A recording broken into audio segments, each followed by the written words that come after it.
right. Well, June starts this week. I know. Wow. I don't even understand how it could be June already. But nonetheless, we have another summer garden this year. And I love our summer garden. I got to give mad props to my wife, Lindsay. She has done 100% of our garden this year. A lot of times I'll chip in and be part of it, or I'll own portions of it. Not this year. I don't know. I just haven't. But thanks, Lindsay, for doing that. And I'm loving that right now we're starting to see some of the fruit or vegetables of our garden. We're seeing some squash. We're seeing some cucumber. We're seeing some peppers. And we're seeing tomatoes. Man, in my opinion, there may not be anything more wonderful than a ripe tomato off of the vine that grew in your yard. Just take a bite out of it. Just full of sunshine and goodness, or take it in the house and thick slice it and eat that puppy up. I have heard that there are people who don't like tomatoes. And I have a hard time believing that. I've had people tell me that. I'm like, this is surely a bad dream. This can't be real right now because they're so good to me. Whoever you are, God bless you. I don't know. Try it again, maybe. I don't know. But I got to be honest. I had a moment in my life or season of my life where I was a little bit afraid of tomatoes. I think I was in second grade. And it began with, I was sitting across the table from this boy at school at the cafeteria. And we were having that, you remember the school soup, the vegetable soup, like every school had it. It all tasted the same. But I loved it. I was a fan of the vegetable soup. And I was eating that, nom, nom, nom. And the guy goes, I don't eat that soup. And I said, why not? He said, because it's got tomatoes in it. And I was like, so what? Tomatoes are good. And he said, a tomato killed my uncle. Straight face.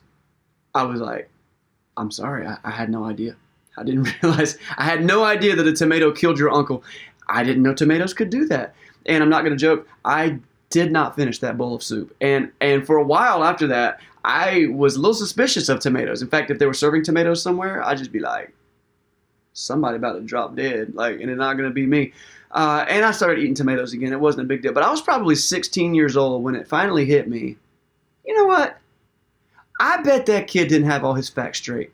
I bet there were further complications involved in his uncle's untimely death. Anyway, I digress. Summer gardens, tomatoes, vegetables. Why are we even talking about this? Because today's teaching comes out of the idea that gardens are famous for, and that's this, that you can plant a tiny little seed and that something amazing will grow. It's amazing. You can plant a tomato seed, and months later you can have salsa and pico de gallo. You can have, pizza sauce. It's a beautiful thing. Thank you, God, for seeds. And within one seed, there's the genetic potential for generations and generations of more fruit. Well, we're in this teaching series today that we're continuing from last week called Long Story Short. And in this series, we're just studying through one of Jesus's favorite teaching styles, the parable. And this particular teaching, we're going to be looking at what Jesus taught about the kingdom of heaven. And he starts out by talking about seeds. A parable, by the way, if you didn't catch this last week, is taking an earthly concept to explain a heavenly truth. And Jesus did this in a very profound way. The goal of a parable was that you would hear it and you would think about it. Like a teacher like Jesus would teach in parables so that his students would have to stop and go, I wonder what the teacher meant by that. And so they would ask questions, and so they would discuss amongst themselves. In fact, it's interesting. I think that for Jesus and for teachers who use teaching methods like parables, it is more important to them that the students stop and think about the principle, even than it is that they understand and fully get the principle. Of course, they want them to understand the truth that they're trying to teach. But here's the deal. It's okay for us to have gaps in our knowledge. I mean, we have gaps in our knowledge all over the place. In fact, that's what faith is for, by the way. Faith is what fills the gaps in our knowledge, whether it's a religious faith or even faith in various things that happen in our life. So it's okay. It's okay to have gaps in your knowledge. But what's not okay is to simply ignore the truths of God. Never think about them, never ponder them, and never ask ourselves what impact they should have in our life. So last week we were in the book of Matthew, chapter 13. We're going to be back to Matthew later on in the series. But today we're going to be in the book of Luke, conveniently, also chapter 13. Luke and Matthew are both biographies of the life of Jesus, and they contain a lot of his teaching. And so if you got a Bible, go ahead and grab one and flip over to the book of the book of Luke and chapter 13. And I'll give you just a minute to do that. You can look it up on your phone. And in Luke 13, starting in verse 18, we're going to get Jesus teaching a very short parable. Here it is. Then Jesus said, "What is the kingdom of God like? Or what shall I compare it to? It's like a mustard seed, which a man took and planted in his garden. It grew and became a tree, and the birds perched in its branches." Now, this is a very short story. In fact, the reason we're calling this series Long Story Short is because Jesus' stories are very short, but they're packed with information. And in this little short story, I'm not sure that a listener in 2020 will fully grasp what's being said here. In fact, I've got questions, just on a surface level. As a 2020 reader, I'm like, what is a mustard seed? Is that where mustard comes from? Is there ketchup seeds? No. And what's the big deal about planting a tree? This guy goes out and wants to plant a tree in his garden. It's what it sounds like. I get it. Trees grow from tiny seeds. That's not that profound, maybe. But here's the deal. It's actually not that at all. So let's unpack this a little bit. To Jesus' first audience, this would have been a bizarre story because they knew what he was talking about. First of all, this is what we're going to call a kingdom of heaven parable. And it's one of Jesus' favorite types of parables. His very first sermon was, "Repent, for the kingdom of heaven is at hand." And so in these parables, he's going to continue to explain what is the kingdom of heaven, what makes it different than kingdoms of this earth. So this parable is going to teach us something about the kingdom of heaven.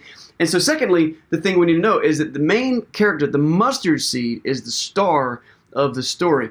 And that when Jesus said the kingdom of heaven is like a mustard seed, it's possible, it may be probable, that his audience would have maybe audibly gasped, like, what?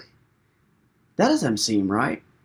Because a mustard plant was a super common plant, and to most people in Jesus' area, it would have been synonymous with annoying weed. Every area has their own version of something like a mustard plant. Do you know down here in the South about the kudzu plant? Have you seen this? I've seen them mostly in the mountains of North Carolina, but I hear in other states, they're everywhere. And it's a plant, it's this vine that just grows in acres, and it just takes out everything in its path. According to Wikipedia, the kudzu plant has consumed, listen to this, 7.4 million acres of the Southeast. And it grows and is continuing to consume about 120,000 acres every year. Just consuming, destroying power lines and buildings and the native vegetation as it passes.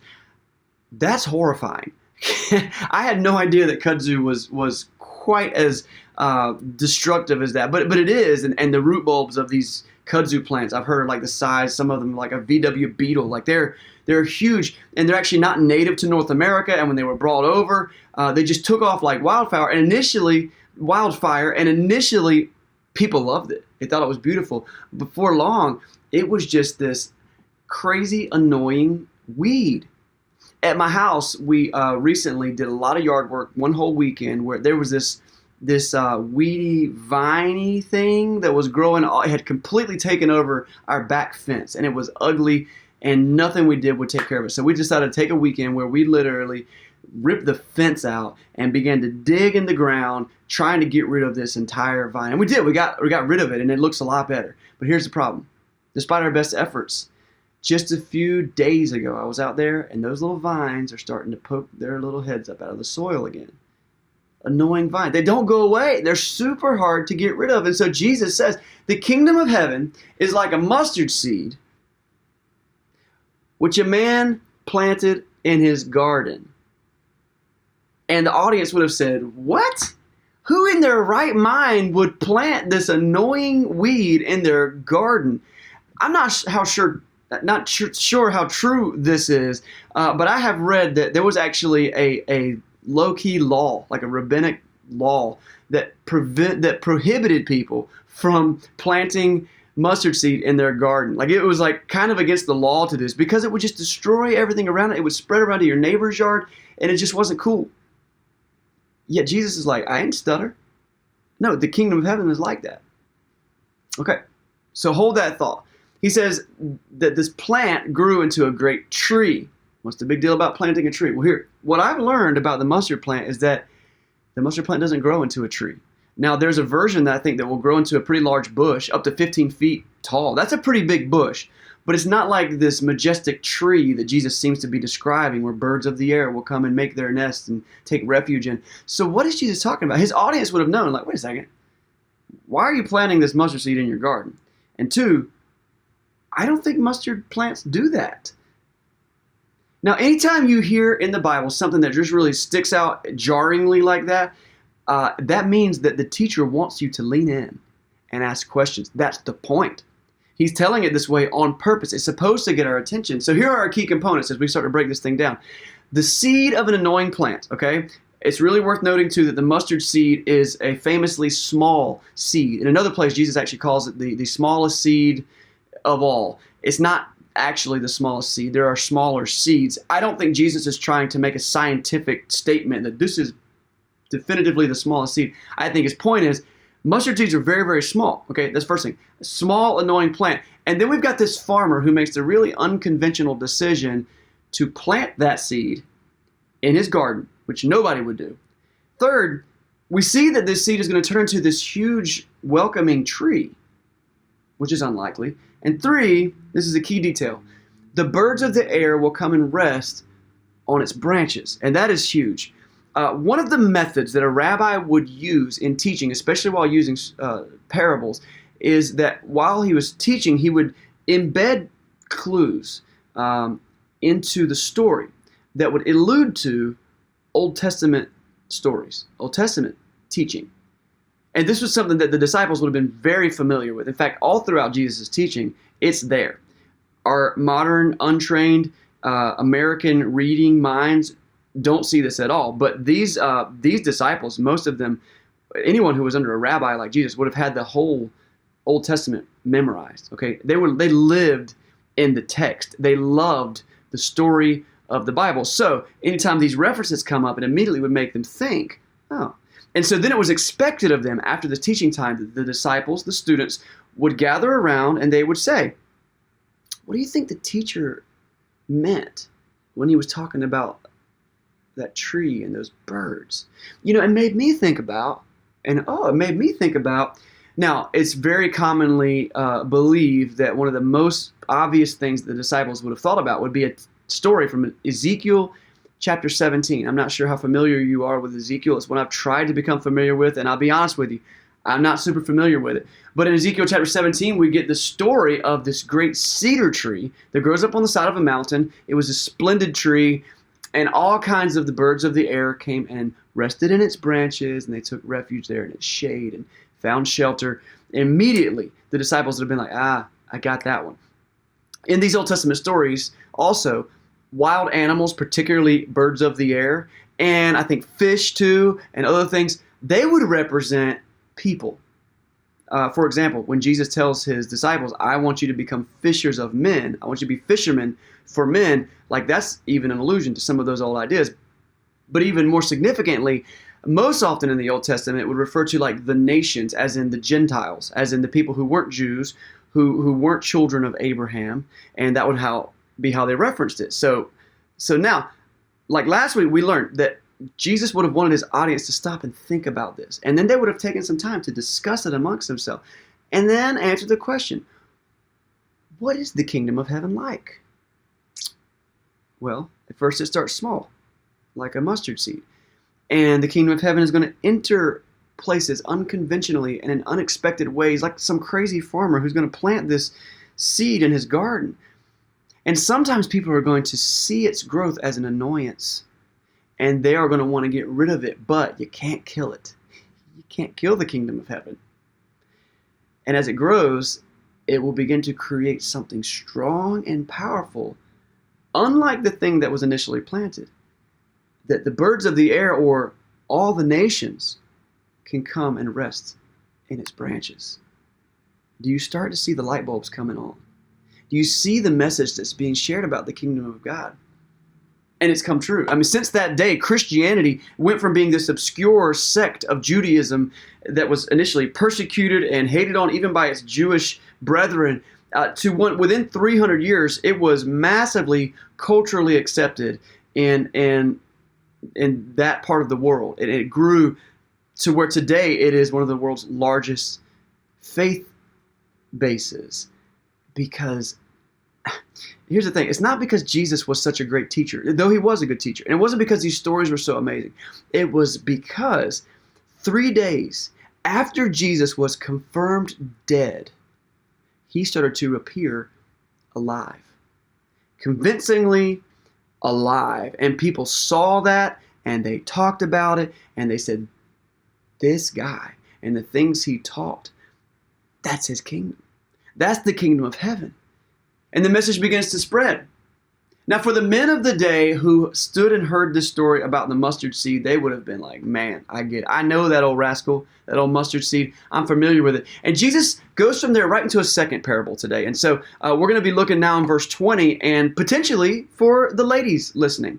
Because whereas gardening would have been a family chore, but maybe the farmers in the area, the men in the area might have gotten the weed analogy a little bit better. The ladies at the time, one of their major tasks was to provide bread every single day. They literally made daily bread. And so Jesus goes into another story that, again, the men probably understood as well. But I love how these stories kind of come together and form a consistent dialogue. So verse 20, Luke chapter 13. Again, he asked, what shall I compare the kingdom of God to? It's like yeast that a woman took and mixed into about 60 pounds of flour until it worked all through the dough. So this time, instead of small seeds, we've got a tiny bit of yeast mixed into a massive amount of dough. Now again, there are going to be some great clues tucked into this parable so that the disciples could think about some of the Old Testament passages that it might have related to. Again, it's everywhere. It is everywhere. It's a great thing to start learning how to look for. First of all, 60 pounds of flour. That is a huge amount of flour. It should get your attention. At any time, 60 pounds of flour that's too much flour. But it's a specific amount of flour, and it actually points to several stories in the Old Testament that the disciples would have immediately thought of, oh, 60 pounds of flour. Now, they would have used different units because of different time period, different language. So depending on how your translation works it out, you can search for that and you can find it. One of them, I'll give you a clue, comes from Abraham's wife, Sarah. And so there's a story. There's some homework for you. Dig into it. And so immediately these things would have popped into the disciples' mind. But let's actually talk about the yeast. The yeast, because the yeast is a very easy thing to understand. My wife, I'm giving her all kinds of props today. She's our gardener. She's also a great baker. And man, she has spent a lot of time learning how to bake all kinds of bread. She listens to baking podcasts. She checks out big, thick books on baking from the library and actually reads them at bedtime. I'm like, that is really weird. That's a cookbook. And she's like, no, it's entertaining. Like, all right, good. Because I love what it produces. She's taking baking classes. And our house almost always smells like some kind of baked good. I know, life is so hard. But man, I love eating her baking. But through learning with her and watching her learn, I've learned that yeast is an amazing thing. You can put yeast into flour and do various things with it, and it makes the food taste so much better. And they're weird little creatures, yeast. I mean, and they get in your flour, and they eat something in there, and then they multiply or something. They expel these gases, and it creates bubbles, which apparently are really good tasting. And what's wild is we eat pizza almost every single Friday night. And Lindsay makes the dough. And she's got several different recipes. And she'll take this little ball of dough. She'll put it in a bowl. She'll cover it up. And a couple of hours later, boom, it has just exploded into like triple the size that it was when it started. And there have been times where she put it in too small of a bowl and it would actually like overflow the edges of the bowl. Yeast is a crazy thing.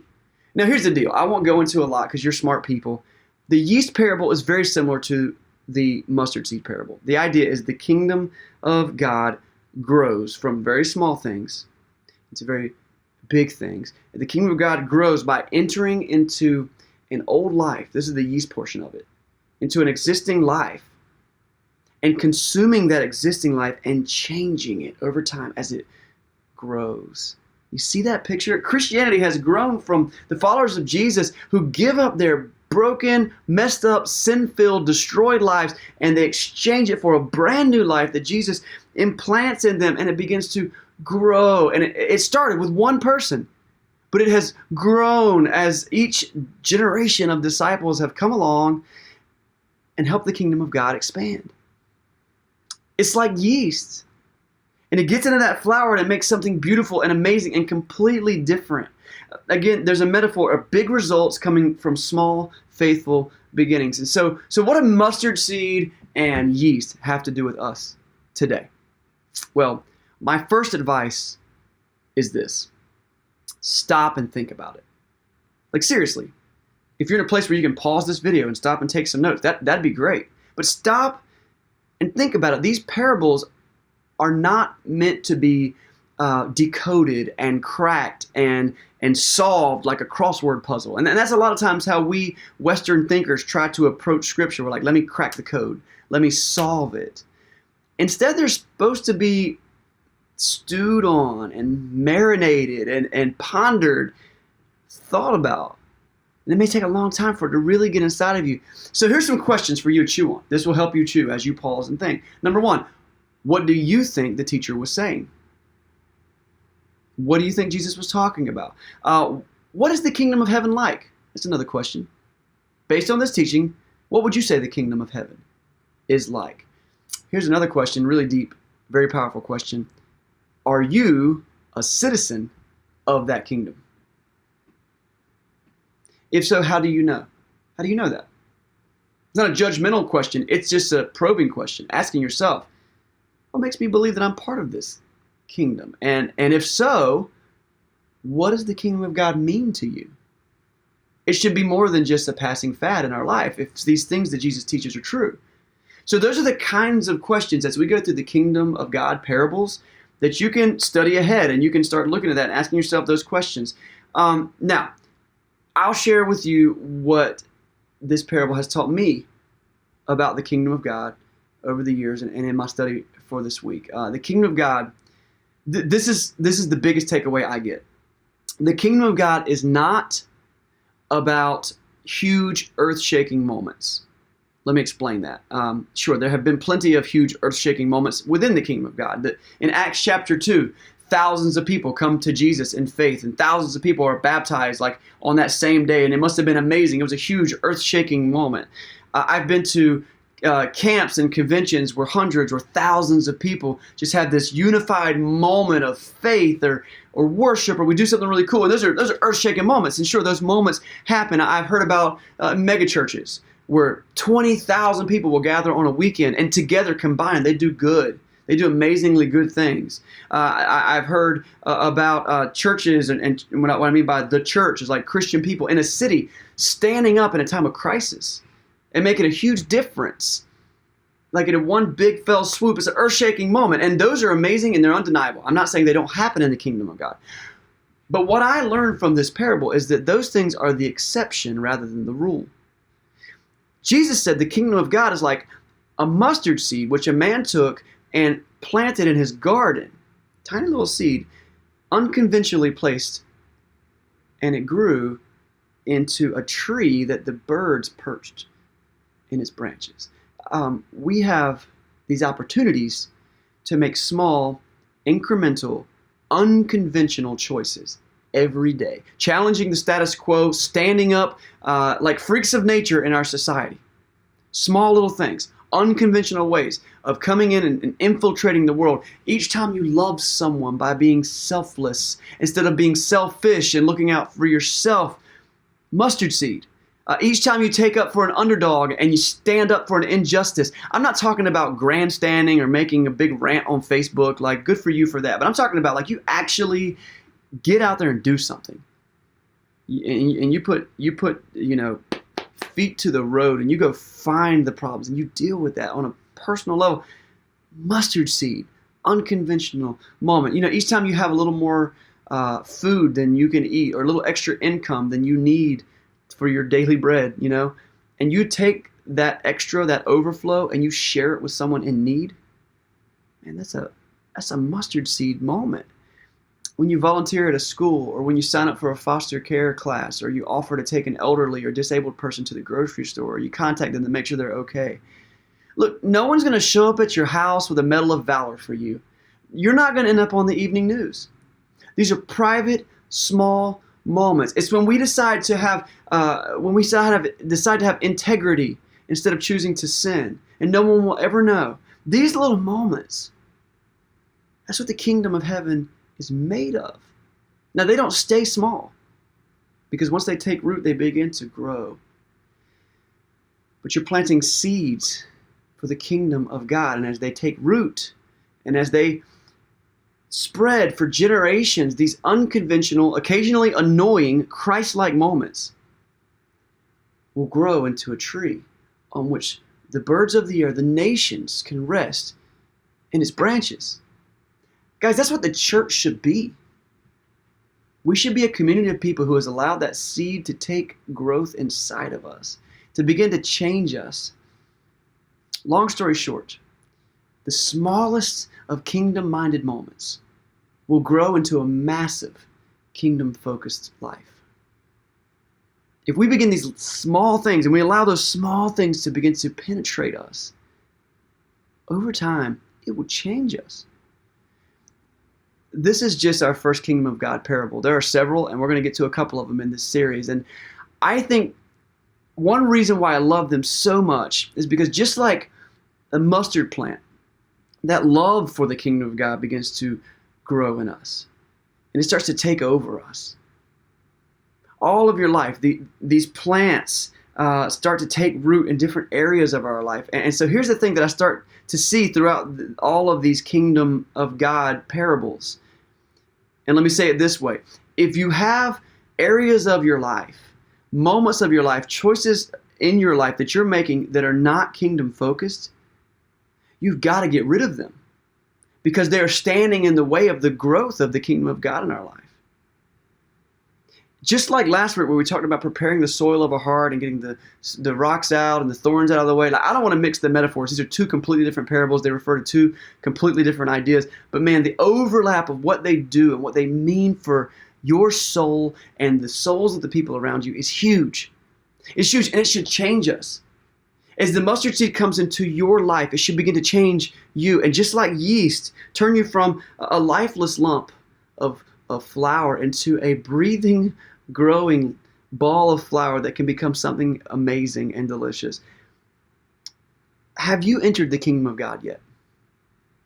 Look, I know that our audience, we're in week, I don't even know what week we're in, 9, 10, 57 of online church. It's going to go on for a little bit yet. Odds are good that if you're watching this, it's because you've decided, I'm committed, I'm in. Now, you might be a person, though, who's watching, who's like, I just got to find out more. And to you, I want to ask, like, have you joined the kingdom of God? I want to invite you to consider that decision. Like, consider reaching out to me. You can email me, chris@jointheventure.com, or send us a message on Facebook, make a comment below, or talk to a Christian friend that you have, and ask yourself that probing question: how do I know if I'm in the kingdom of God? One of the first things we see all people do in the Bible, in the New Testament, when they decide to give their life to Jesus, is they choose to get baptized. It's a seminal moment of conversion. And so maybe you want to get baptized. I'd love to help meet you somewhere, or have a friend meet you somewhere to do that. Maybe it begins for you with just a conversation. But don't let COVID-19 block your way to the kingdom of God, because these seeds have been planted and the tree is here, and it's ready for you to take refuge and take rest. For the rest of us, here's the question I want to leave you with. Has the kingdom of God overwhelmed your life? Has it? Because it should. Will you let it? Jesus asked, what is the kingdom of God like? What shall I compare it to? It's like a mustard seed, which a man took and planted in his garden. It grew and became a tree, and the birds perched in its branches. Let's pray.